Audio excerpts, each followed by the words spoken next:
What's mga kadoma? Welcome to my YouTube channel. Today, we are going to mix a very controversial tropical cocktail. Bakit nga ba ito naging controversial?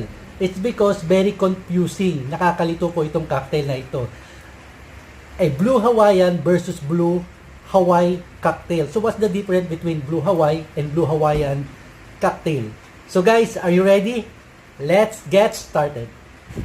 Alright guys, so this is it. Blue Hawaiian cocktail. Rum, coconut liqueur or a coconut cream,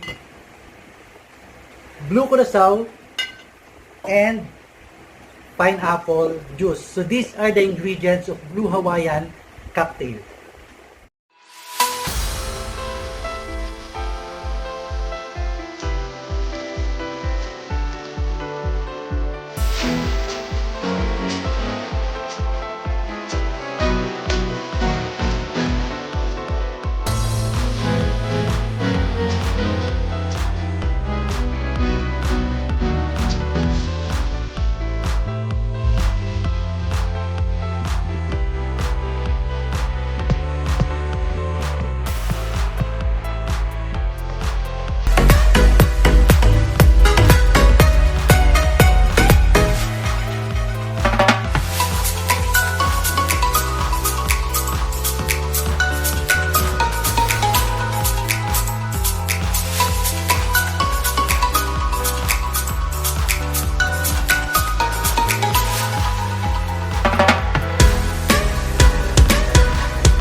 Alright guys, now for the Blue Hawaii, we have vodka,